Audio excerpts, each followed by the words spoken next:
Hello বন্ধুরা, স্বাগতম আপনাদেরকে নতুন আরেকটি ভিডিওতে। বন্ধুরা, এই ভিডিওতে আমি কথা বলবো সৌদি আরব ফ্রি ভিসা আসার পরে কোন কোন কাজগুলো করতে হয়।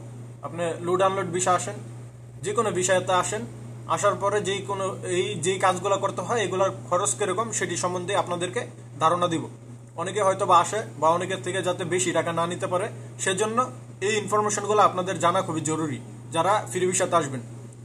তো ফ্রি ভিসাতে আসার পরে যে পাসপোর্টটি থাকে, পাসপোর্টটি বৈধ থাকে 3 মাস পর্যন্ত। 3 মাস আপনি আকামা ছাড়াও কিন্তু সৌদি আরবের ভিতরে বৈধ থাকবেন। 3 মাস পরে কিন্তু আবার আপনি আকামা না তৈরি করলে এটি অসুবিধা হয়ে যাবে। তো 3 মাসের ভিতরে অনেকে হয়তো বা 15 দিনের ভিতরে আকামা করে, অনেকে 1 মাস ভিতরে করে, অনেকে 2 মাসের ভিতরে করে। এটা কাজ অনুসারে দেখা যাইতেছে আপনার কাজের জন্য আকামা প্রয়োজন, সেক্ষেত্রে আপনি ইমিডিয়েটলি আকামা তৈরি করে নেবেন। তো এরকমই হয়। তো আমি যেই আমার বন্ধুটি নিয়ে আসছি, ওর আকামা এখন তৈরি করতে হবে। ও আসছে অলরেডি 1 মাস হয়েছে। তো এখন ওর আকামাটি প্রয়োজন। তো আকামাটি তৈরি করার জন্য আমাকে কি কি করতে হবে এবং কত টাকা খরচ হবে সেটি আপনাদেরকে শেয়ার করব, যাতে আপনাদের থেকে কেউ বেশি টাকা না নিতে পারে। তো প্রথমেই আকামা তৈরি করার জন্য এখন মেডিকেল করতে হবে। মেডিকেল করার ফিস হচ্ছে 100 থেকে 150 রিয়াল পর্যন্ত লাগবে, বা অন্যরা কন্ট্যাক্টে করলে সেটি আরো কম বেশি হতে পারে। তারপর হচ্ছে ইন্স্যুরেন্স।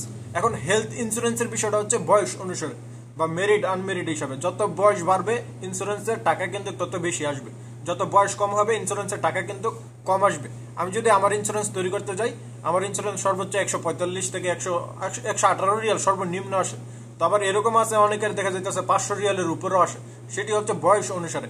তবে ইন্স্যুরেন্স একটু কোয়ালিটি হিসাবে তৈরি করা আমার মতে ভালো। দেখা যাইতেছে আপনার যে কোনো সময় আপদ বিপদ হতে পারে, আমরা অসুস্থ হতে পারি। এখন সস্তা ইন্স্যুরেন্স করলে এটি কোনো কার্যকর হবে না, এটি শুধু নামে ইন্স্যুরেন্স থাকবে।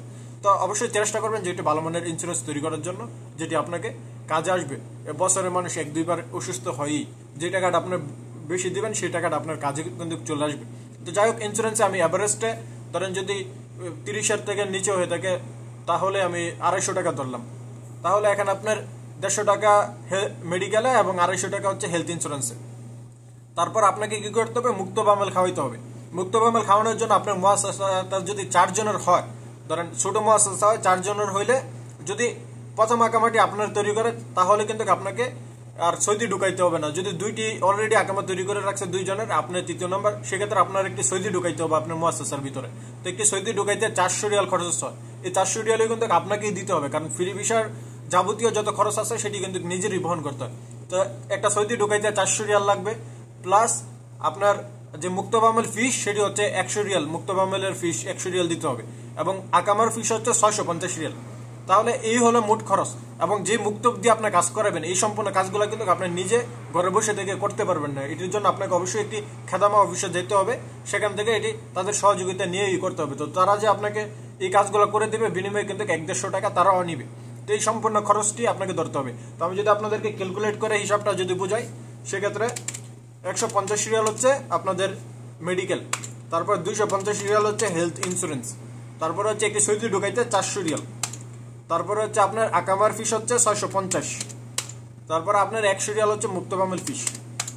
তো এই হলো আপনার 1550 রিয়াল।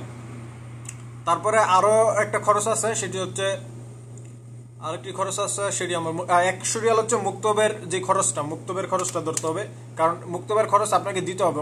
হয়তো 100 রিয়াল নাও হতে পারে, 100 রিয়ালের থেকে বেশি নিতে পারে। এটা জায়গা অনুসারে 100 রিয়াল নিতে পারে, 150 রিয়াল নিতে পারে, যারা এই কাজটা করে দিবে। এই কাজটা কিন্তু আমি আপনি নিজেরা করতে পারবো না। এটার জন্য আমাদেরকে অবশ্যই একটা খেজামা অফিসের সহযোগিতা নিতে হবে, যে আপনার কফিলের আফসার থেকে, কফিলের কিউআর থেকে আপনার এই সমস্ত কাজগুলো করে দিবে। আর যদি আপনার কফিল নিজেই করতে পারে, সেক্ষেত্রে কিন্তু এই টাকাটা আপনার লাগবে না। দেখা যাইতেছে অনেকের কফিলে এই কাজটা করতে বুঝে, আবার অনেকের কফিলে এই কাজটা না করতে পারে না। যার কফিলে বুঝে তার কিন্তু এই টাকাটা লাগবে না। এই 100 টাকা যেটা আমি ধরতেছি, 100 টাকার কম বেশি হতে পারে, 100 থেকে সর্বোচ্চ 150, মানে 150-এর উপরে যাবে না। আমি 100 ধরেই আপনাদেরকে হিসাবটা বুঝাচ্ছি। তাহলে আপনার 1650 রিয়াল কিন্তু খরচ আছে। এই খরচটা কিন্তু আপনার নিজেরই দিতে হবে। অনেকে হয়তো বা দেশের থেকে আসার পরে দালালদের সাথে চুক্তি করে আসে, দালালরা সেটি করে দিতে পারে, আমার জানা নাই।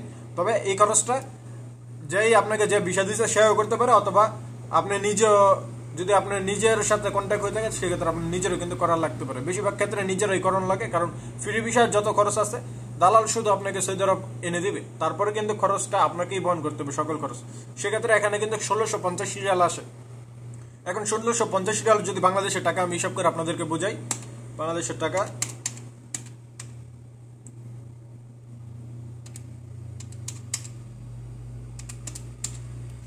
প্রায় 53,460 টাকা আসছে। ধরেন 54,000-55,000 টাকার মতো আপনাকে কিন্তু এই খরচটা আপনাকে নিজেরই বহন করতে হবে। 50,000 টাকার উপরে যে খরচটা আসবে সেটি আপনার নিজেরই কিন্তু বহন করতে হবে, এই খরচটি কিন্তু কেউ দিবে না। এরপরে ফ্রি ভিসার আরো অনেক নানান খরচ আছে, সেগুলা তো আপনারা জানেনই, রুম ভাড়া, থাকা, খাওয়া, যাবতীয় খরচ আপনার কাজ থাকলেও আপনাকে দিতে হবে, কাজ না থাকলেও আপনাকে দিতে হবে, কেউ কিন্তু এটির দায়ভার নিবে না। তো ফ্রি ভিসা আসার ক্ষেত্রে অবশ্যই আপনি যদি এই সমস্ত বিষয়গুলো ম্যানেজ করতে পারেন সেক্ষেত্রে আসবেন।